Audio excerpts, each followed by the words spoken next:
Snark Squad. Babes. It is Thursday evening, and babes, we are, like, this close to the weekend. So close, I can literally taste the freedom. Happy weekend, Snark Squad.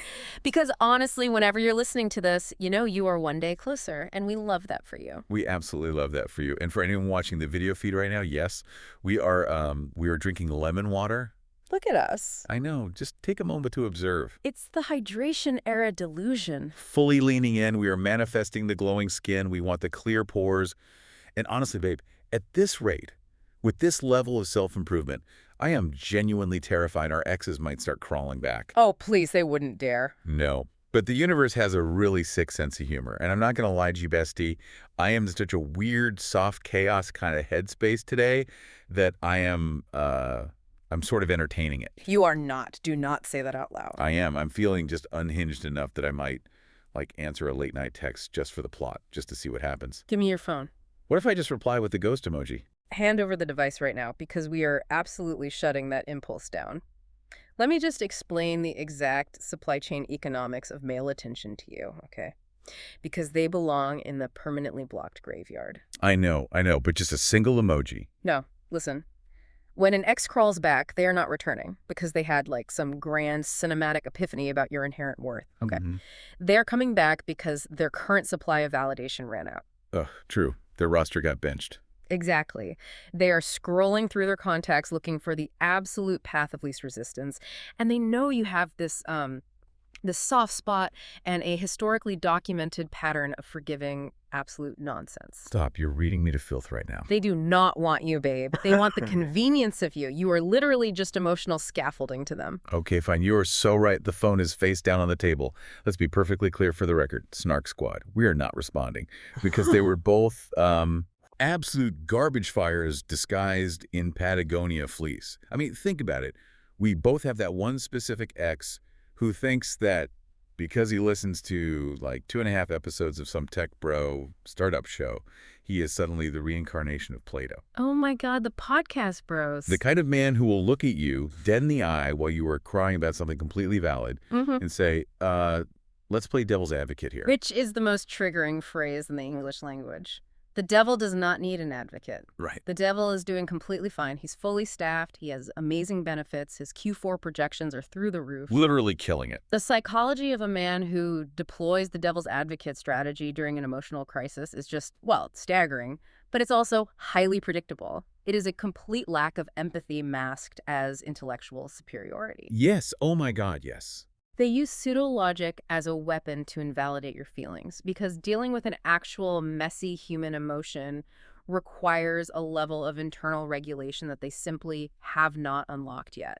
They're emotionally stunted toddlers walking around in adult-sized sneakers. Exactly. And we are leaving them in the past. We are hydrated, we are elevated, and we are moving on. But before we get into the absolute mess of today's breakdown, we really need to give a massive shout-out. A huge shout-out. To our snarkers across the pond. The UK Snark Squad. Babes, you have been coming through. The DMs have been incredible. The love, the chaos. We see you. We love you so much. We truly do. The UK division of the Snark Squad is just elite. The level of sarcasm, the absolute refusal to take any of these reality stars seriously, it just aligns so perfectly with our souls. It really does. You guys understand that this isn't just trash TV. This is sociology for us. It's an anthropological case study in terrible decisions, and we really appreciate the international solidarity. We really do. But okay, before we get to the beach, we have to talk about the food moment of the week because my entire algorithm, like my entire waking life, has been consumed by one single glorious thing. Oh no, here we go. Seattle hot dogs. Yeah. Babes, it is an absolute vibe. I am profoundly confused by this obsession, but I am intrigued. I need you to break this down for me, like structurally and analytically, because from the videos I have seen on TikTok, it looks like a logistical nightmare masquerading as a meal. Okay, picture this scenario. It is 2 a.m. You have had exactly 3 glasses of wine. Very specific. You are standing on a damp sidewalk in the Pacific Northwest. Yeah. And someone hands you a perfectly toasted bun. Right. With a blistered grilled hot dog, an absolute mountain of caramelized, deeply savory grilled onions. And here comes the crime against humanity. Here's the kicker, the piece de resistance. Yeah. A thick, unapologetic, heavy smear of cream cheese. I can't. Cream cheese. And it melts. It gets everywhere. It coats the roof of your mouth. It is the perfect late-night, post-wine, messy food. Yeah. I am obsessed. I have been thinking about it for 4 consecutive days. Okay, let's just analyze this from both a culinary and like a physical physics perspective. I completely understand the flavor profile, right? You have the savory, processed umami of the hot dog, the sweet, jammy acidity of the caramelized onion, and the rich, cooling dairy fat of the cream cheese. Thank you. Conceptually, it is brilliant. It balances the palate.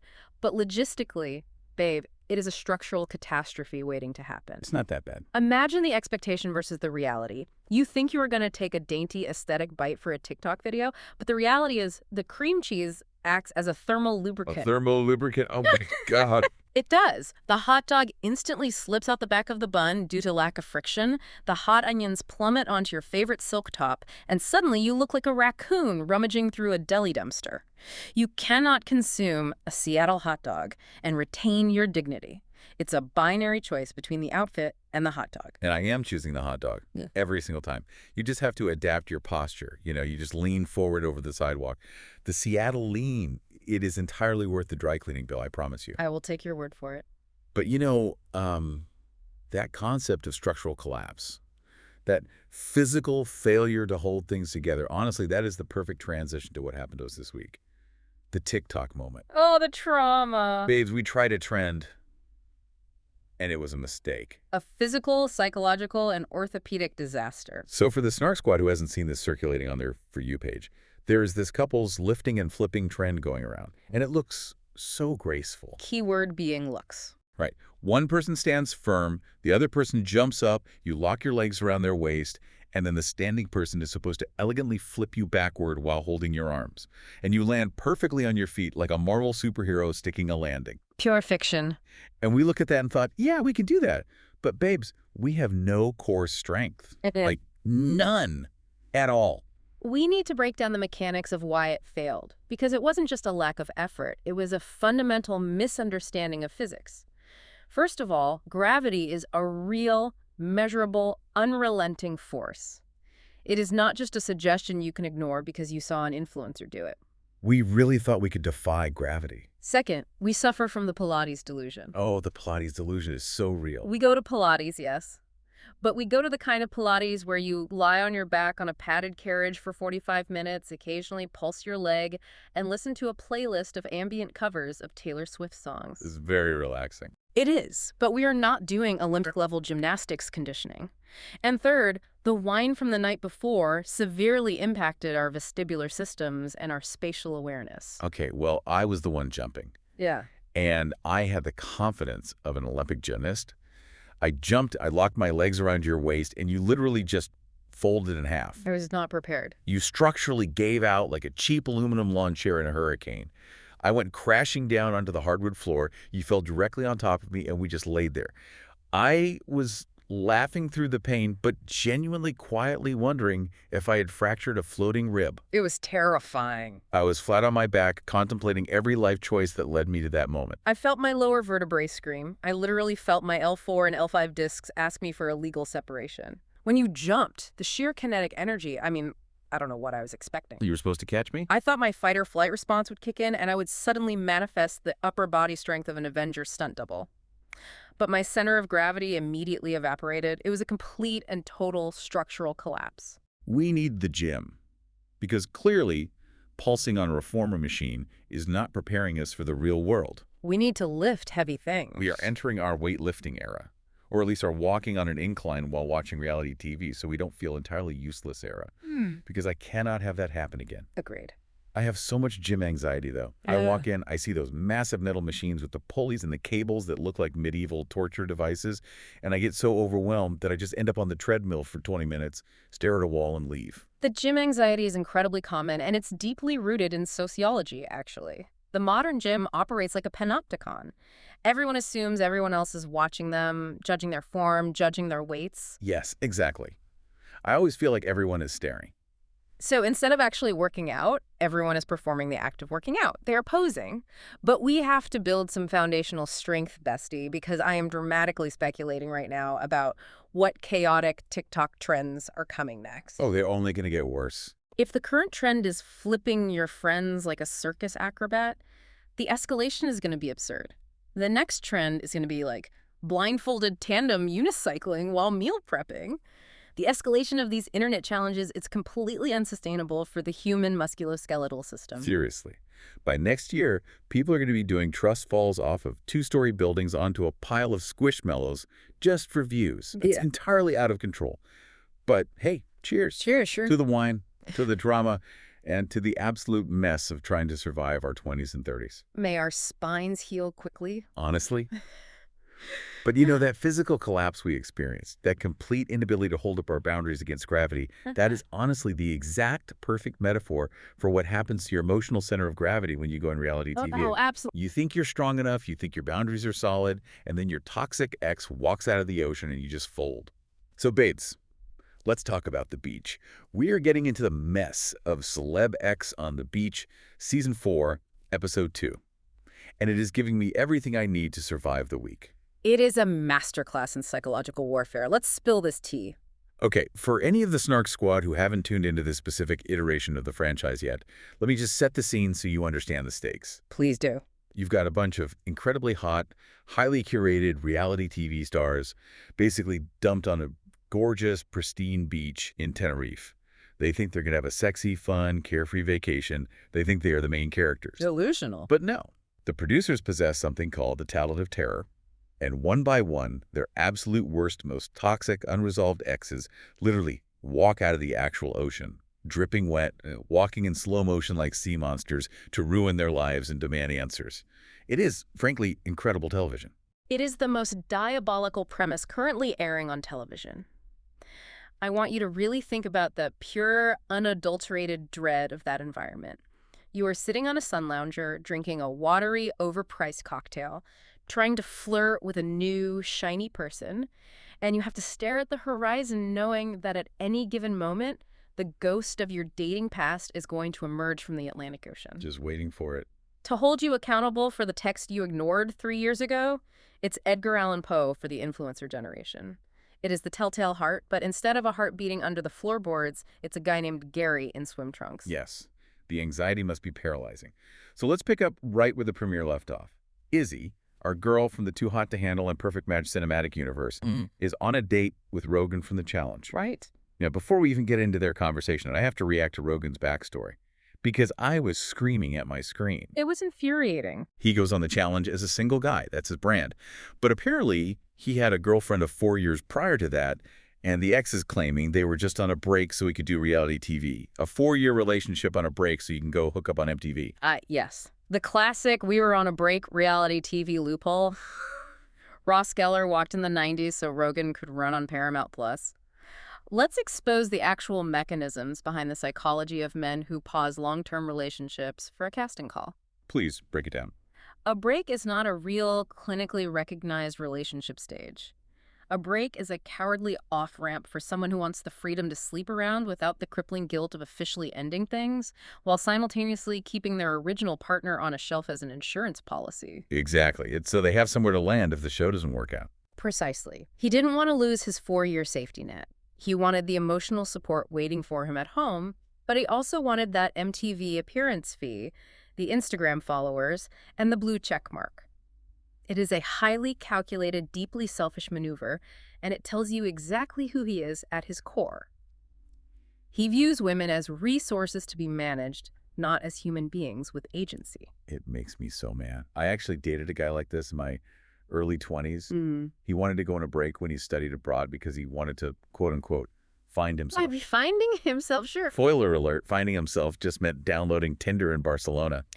He wanted his cake, he wanted to eat it, and he wanted me to hold the napkin for him when he got back. That is exactly what that is. And Rogan is doing exactly that, but getting paid by a network to do it. And then he looks at Izzy, who he briefly dated in the real world and who actually accused him of having another girlfriend the entire time they were talking. Yeah. And he hits her with the most toxic, manipulative line in the male playbook. He looks deep into her eyes and tells her, "You are always in the back of my mind." I physically recoiled. I had to pause the television, put my head between my knees, and take a deep, regulating breath. It was yelling. Always in the back of my mind. Oh my God. Snark Squad, listen to me right now. Do not ever let a man say this to you and think it is a compliment. It is a trap. It sounds like a romance novel, but it is a horror movie. It is an absolute auditory trap. Let me translate this analytically. Let me break down the mechanism of this specific phrase. You are always, in the back of my mind, translates directly to, I have not actively thought about you or prioritized you in months, but now that you are sitting directly in front of me in a black lace dress, and I am contractually obligated by a team of producers to create a compelling storyline to secure my screen time, I am going to pretend my radio silence was actually just repressed, agonizing longing. Yes. Oh my God, yes. If I was on your mind, you would have texted me. I am not unreachable. I live on my phone. My screen time is embarrassing. Unless I blocked you, you have access to me. And if I blocked you, stay away. Thank you. We have Wi-Fi. We have cell towers. We have 5G. If you were thinking about me, your thumbs work. You can send a text. You could double tap a story. But instead, he's acting like he was separated from her by a brutal winter war in the 1800s and couldn't get a carrier pigeon through enemy lines. It's so absurd. It's so annoying. And then the scene gets worse because Izzy is trying to play it cool, right? She's trying to hold her ground and protect her peace. She tells Rogan she isn't fully open to him yet. But she says, and I quote, verbatim, "The jar is open." Oh my God. The grammar police sirens in my head were absolutely deafening. I could not stop laughing. The jar, she meant the door. The door is ajar. She completely scrambled the idiom. I spiraled over this. I truly, deeply spiraled. Let's break down the sheer foundational collapse of the English language occurring on this beach. Please do. Ajar is an adjective meaning slightly open, usually referring to a door or a window. It comes from the Old English phrase on char, meaning on the turn. Izzy, bless her heart, has reverse engineered this phonetic sound to mean a literal glass container, a jar, a mason jar, a jar of mayonnaise, a jar of pickles. I was crying. The jar is open. It completely ruined the dramatic tension. Think about the psychology of why she said it, though. When people are put in highly stressful, emotionally vulnerable situations, like sitting across from a toxic ex on camera, their cognitive load maxes out. They reach for metaphors to act as a shield. She didn't want to say, I'm vulnerable to you, because that's too raw. Right, right. So she reached for a metaphor, but her brain misfired under pressure. She is trying to have a tense, romantic, boundary-setting conversation, and she essentially tells him, the Smucker's strawberry jam is unscrewed. You cannot look hot and mysterious while talking about a jar. You just can't. Rogan is just staring at her, probably trying to figure out if she brought snacks, and she thinks she just dropped this incredibly poetic, cryptic metaphor. Reality TV rewrites the English language in real time. It is a completely different dialect. It is a linguistic wasteland, but honestly, Izzy's jar metaphor, as embarrassing as it was, is nothing compared to the absolute delusion happening across the villa. Which brings us to the next psychological phenomenon, Chase and Amy. Oh, Chase and Amy. So they have a chat on the daybeds, and they claim they are slow burners. They keep repeating it. They don't want to apply too much pressure. They want to take it slow. Babes, every time I hear the phrase slow burner on a reality dating show, my skin crawls. Let me analytically obliterate the term slow burner for the entire reality TV ecosystem because it is the biggest myth ever sold to the viewing public. Listen to me very carefully, Snark Squad. Slow burner does not exist in a confined villa environment. It does not. It does not exist on this beach. If you are on a dating show and you claim you are a slow burner, let me tell you what the mechanism behind that actually is. You do not like each other. Period. Say it louder. You are placeholders. You are engaging in the economic theory of opportunity cost. You are standing next to each other, holding hands, so you don't look completely rejected and vulnerable on camera, waiting for your actual exes or someone hotter to walk out of the water. It's so true. Think about Love Island. Every single time a couple claims to be a slow burn, a new bombshell walks in, and suddenly that slow burn turns into a raging, uncontrollable bonfire in 30 seconds. They aren't taking the time because they respect the process. They are buying time so they don't get sent home. It's an avoidance tactic. Chase literally says to her, I can apply the pressure. No, you can't, Case. The only pressure you are applying is on the viewer's fast-forward button on their remotes. We see right through the facade. It's painful to watch. They are sitting there, giving us absolutely nothing, having the most plateaued, dry, HR-approved conversation.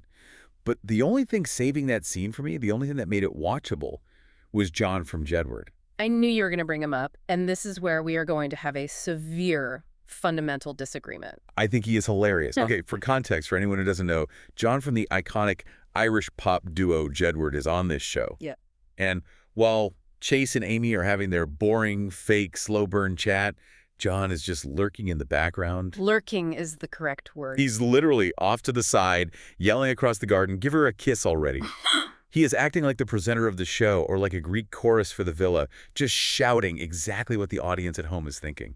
I love him. I can't stand it. He had that cute, purely platonic date with Helen Flanagan in episode 1 where he was like, "You're not like my exes are wild." He's a pure, unadulterated chaos, and reality TV needs a narrator. I find him entirely, deeply annoying, and here's why. I am looking at this analytically from the perspective of the contestants trying to survive the game. If I am sitting on a sofa trying to have an intimate, potentially strategic conversation with someone to secure my spot in the house, and a Jedward twin with gravity-defying hair is squawking like a parrot in the background, It's funny. I am calling security. I am pausing production, stepping off camera, and requesting a removal. But he doesn't take it seriously. He knows it's a joke. It's not funny, it's disruptive to the ecosystem. Yeah. You cannot have a Greek chorus in a neon tracksuit hovering over your shoulder. It destroys the fourth wall of their manufactured romance. Reality TV requires a suspension of disbelief. We all know they are on a set, but we need them to pretend they aren't.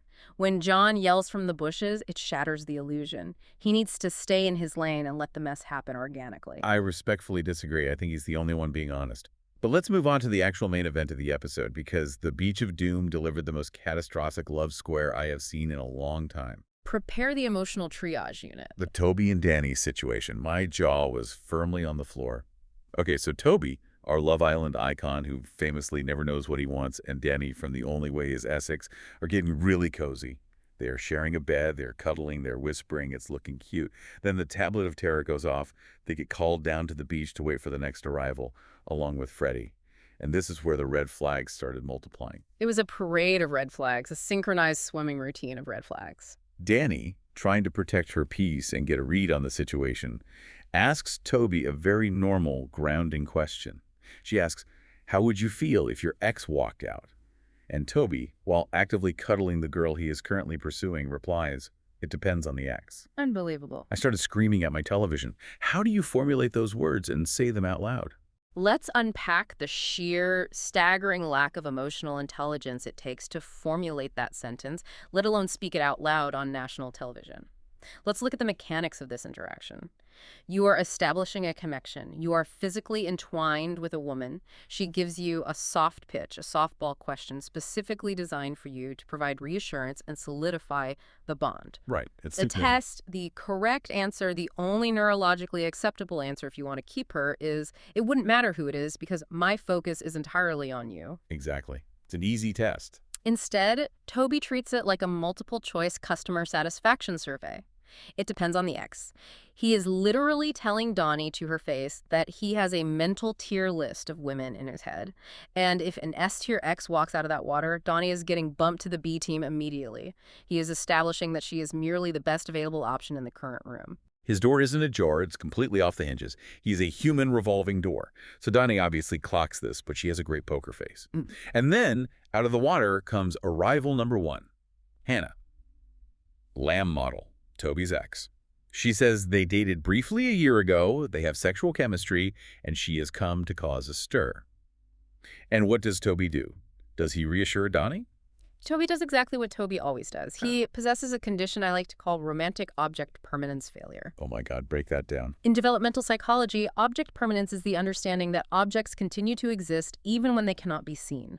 Toby lacks this in his dating life. He immediately folds. He looks at the camera in his confessional and says, "Hannah isn't a bad ex. I'm excited for the potential." The potential. The potential. He just told Donnie he was open to her, and 30 seconds later, a shiny new object enters his visual field, and he is open to the potential of his ex. Whoever is directly in his line of sight is his soulmate in that exact moment. He has no internal emotional anchor. It's so embarrassing for Danny. She's standing right there watching him drool over the new arrival. But the producer said, "You think we are done? Hold my drink." Because the tablet of terror goes off again immediately. They don't even get to process Hannah. And out of the water comes arrival number 2, Kane. Kane is a massive, hunky guy, and he is Donnie's ex. The pacing of this sequence is cinematic. It is diabolical. They met in Manchester, and Donnie says they only fizzled out due to distance. There was no cheating. There was no bad blood. She actually calls him a good ex.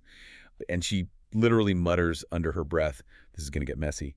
And messy is the understatement of the century because Kane looks phenomenal. This is where we need to do a deep psychological analysis of the good ex because society gets this wrong all the time. People think a toxic ex is the most dangerous person to run into. They are not. Really? Right. A toxic ex makes you run the other way. If an ex who keyed your car, drained your bank account, and ruined your credit score walks out of the ocean, your amygdala, the part of your brain responsible for threat detection, lights up. It floods your body with cortisol. You call an Uber. You have a trauma response that actively protects you from re-engaging. Exactly. You know to stay away because the stove is hot. You've been burned. But a good ex, an ex where it just fizzled out due to distance, that is a psychological ticking time bomb. Because there is no negative anchor. The amygdala does not detect a threat, it detects missed dopamine. You never reached the ugly phase of the relationship. You never fought about finances. You never saw them leave dirty dishes in the sink for a week. Oh, wow, yeah. Your brain has preserved them in amber as this perfect, idealized, missed opportunity. When Kane walks out and Donnie realizes there is still physical attraction and absolutely no unresolved anger, Toby is in severe danger. That spark was never extinguished. It was just put on pause due to geography. It is lethal. And now the geography problem is solved. Kane is physically right there. They are trapped in a villa together. Toby is playing checkers with his little tier list. And Kane just arrived playing 3D chess. So now we have a full-blown love square. They all go back to the villa. The tension is thick enough to cut with a knife. And what do? Because these producers apparently have zero original ideas left, they decide to play Truth or Dare. I cannot emphasize this enough.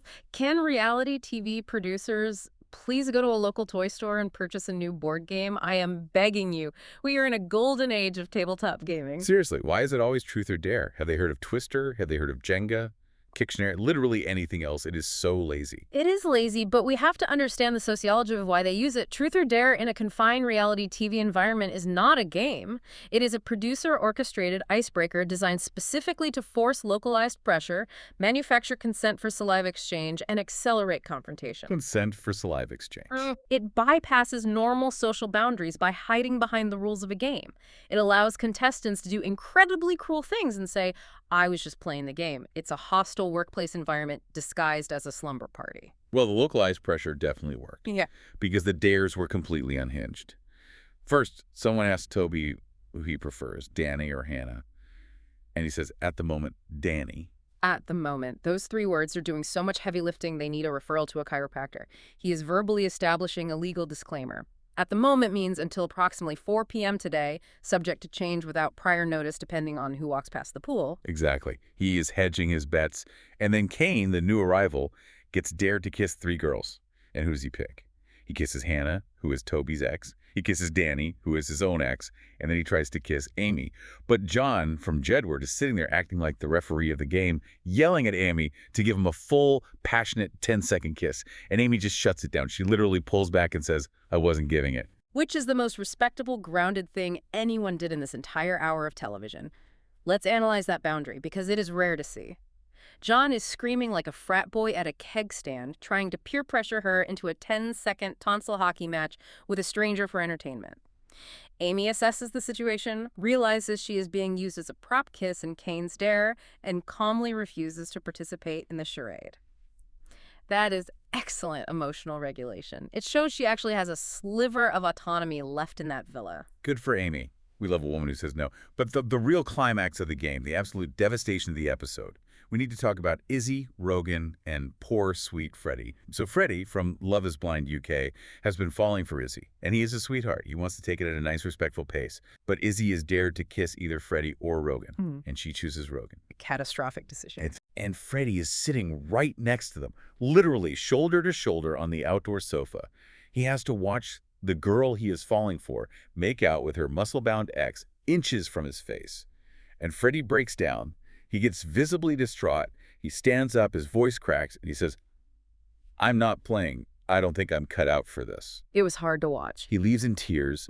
He goes to the beach hut for his confessional, and he is fully crying, saying, I just feel stupid. I'm done. And let's not forget Rogan's immediate reaction, because this is where the covert manipulation really shines. Rogan doesn't show an ounce of empathy for the man crying next to him. He immediately manipulates the narrative to protect himself.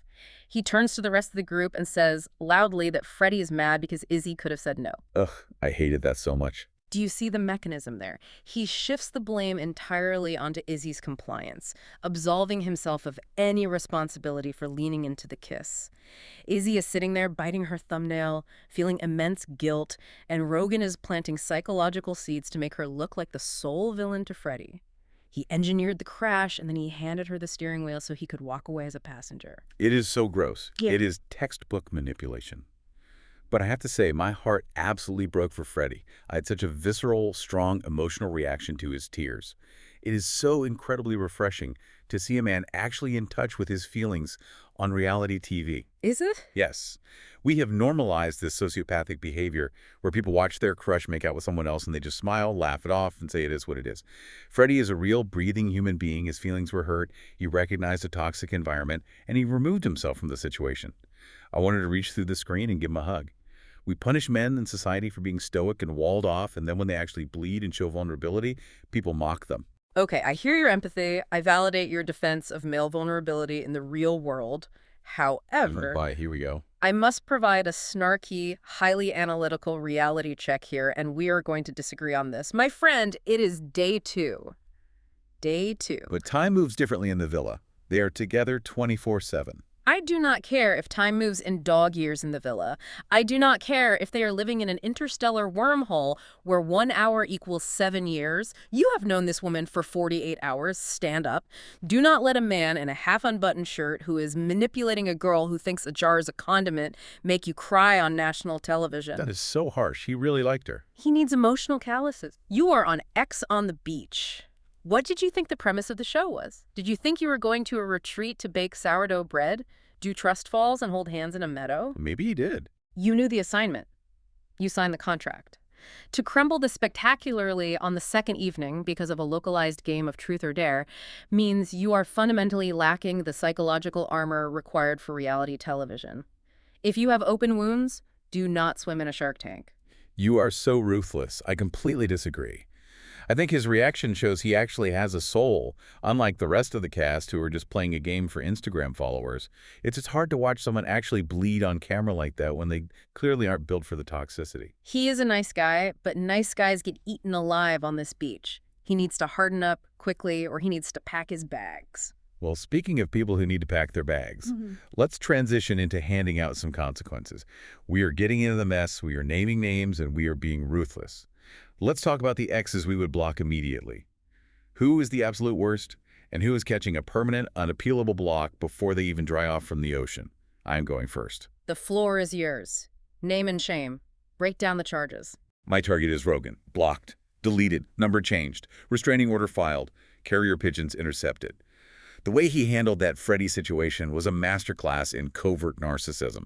He knew exactly what he was doing by leaning into that dare kiss.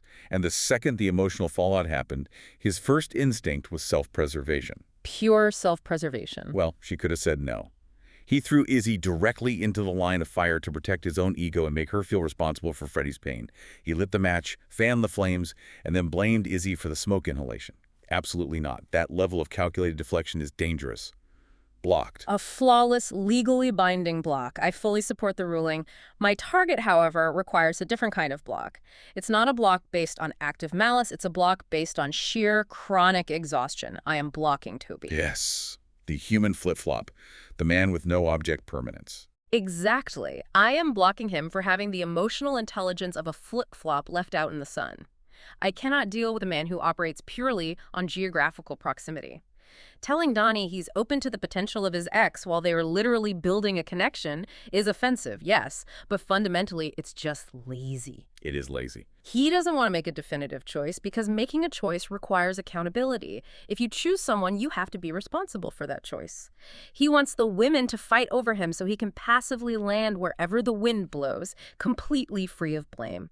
I do not have the caloric energy to manage a grown man's lack of internal compass. Blocked, deleted, reported as spam. Reported as emotional spam. I love it. Okay, let's pivot to calling out the cringe, the most embarrassing behavior of the episode. Look, we all make mistakes. We tried a fitness trend and almost went to the emergency room for spinal trauma, but we did it in the privacy of our own living room. These people are doing it on camera, broadcast internationally. Call it OUT.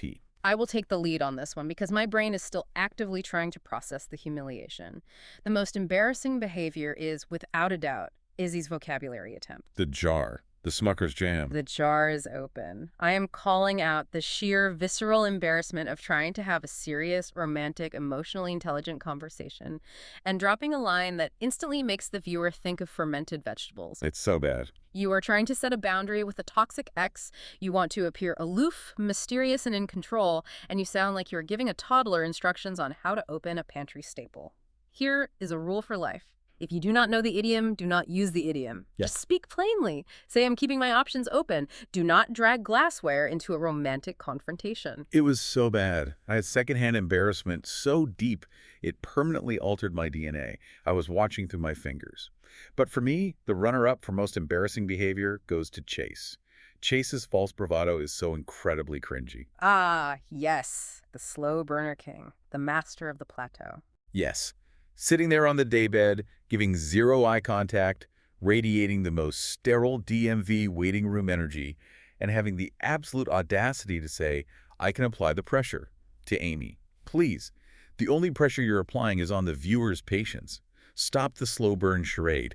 It is deeply embarrassing to watch two adults pretend they have a deep, brewing intellectual connection when we all know they're just biding their time until someone better walks out of the surf. Completely. It's an insult to our intelligence as viewers. Just admit you're treating her like a waiting room. It is the cowardice of not wanting to be the one to explicitly say, I'm not feeling a spark. So they create this elaborate myth of the slow burn to avoid an awkward 2-minute conversation of rejection. It's conflict avoidance dressed up as maturity. Completely pathetic. Yeah. Okay, let's look past the cringe and pivot to the romance, or at least the illusion of it. Let's play Who's Still in Love.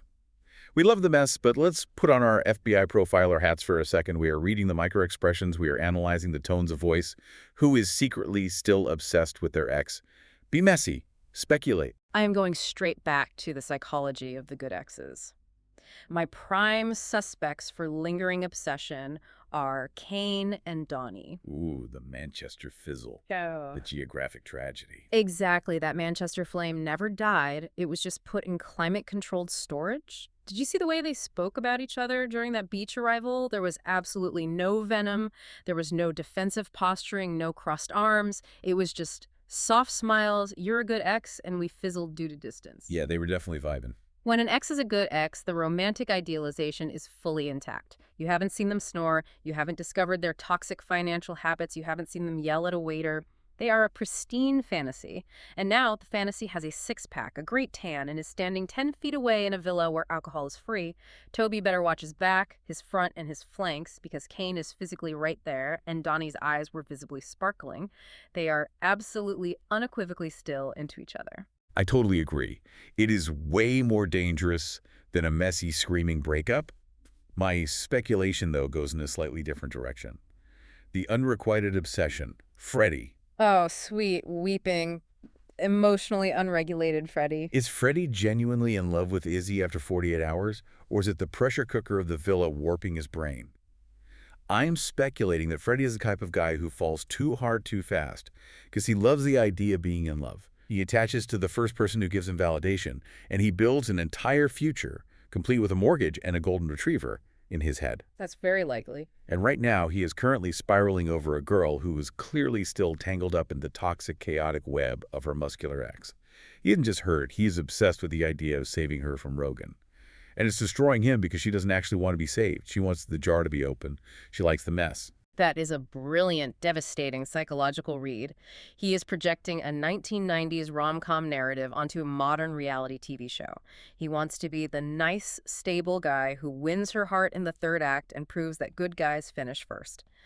But Izzy is operating in reality TV logic where drama, toxicity, and love triangles equal screen time and brand deals. Exactly. Freddie is playing chess, Izzy is playing Monopoly, and Rogan is just flipping the board over. His obsession is entirely unrequited because Izzy is addicted to the specific brand of chaos Rogan provides. It's tragic, honestly. Which brings us to our final takeaway, the worst decision of the episode. We've seen some bad decisions tonight. Toby's tier list quotes, Chase's slow burn lie, John Jedward's existence as a heckler. But one takes the absolute crown. Break it down in. The worst decision, unequivocally, structurally, and emotionally, is Izzy actually going through with the kiss with Rogan during Truth or Dare while sitting mere inches from Freddie's face? Yes, she should have refused the dare. Let's break this down analytically. Truth or Dare on a reality show is never just a game. It is a loyalty test administered by the group.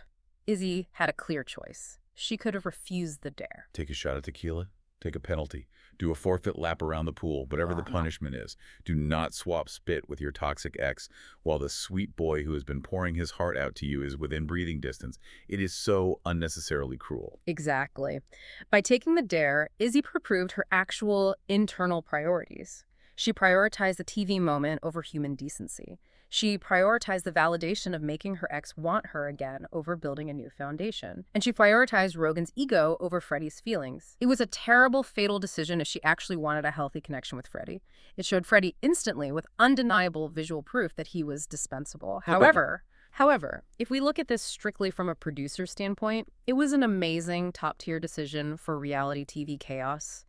By kissing Rogan, she guaranteed herself the central, orbiting storyline of the first 3 episodes. She cemented a love triangle, she generated a tearful, dramatic walkout, and she secured her screen time. Personally, romantically, ethically, it was a disaster. But strategically, as an influencer, it was a masterclass in securing the camera's attention. Ugh, you were so right, but I hate it. I hate that being a decent human being makes for boring TV. Yeah. And being a messy, chaotic menace makes you a star. But I guess that is exactly why we tune in every week. We love the mess. It is the paradox of our existence. We crave the mess as long as it isn't happening to us. Well, Snark Squad, we are exhausted. The hydration delusion is fully fading. The lemon water is basically just warm, bitter tap water at this point. Yeah. The TikTok flipping chaos broke our backs, literally. And the Ex on the Beach drama completely broke our minds. My spine and my faith in modern dating mechanics are both in critical, unstable condition. Same. But before we go, we need to hear from the Snark Squad. Hop into the comments, slide into the DMs because we have questions for you. Number 1, would you go on this show? Knowing that your absolute worst, most unresolved ex is waiting in the ocean to confront you, would you risk your mental health for a free, all-expenses-paid trip to Tenerife? And number 2, which ex would ruin your life the fastest if they walked out of the ocean right now? Name them. Describe the horror. Tell us what they did. Let's trauma bond over the ghosts of dating past. Yes, tell us everything. And the most important question of the night, are we entering our hydrated, healing Pilates era tomorrow? Or are we giving up and going back to the wine? Oh, we are definitively going back to the wine. The lemon water was a fun, aesthetic 15-minute experiment, but I need a heavy pour of Pinot Noir to fully process Toby's absolute lack of self-awareness. Pour it up. Remind, rate, review, subscribe. If you live for the drama and love the mess as much as we do, leave us 5 stars. Send your submissions for next week's breakdown.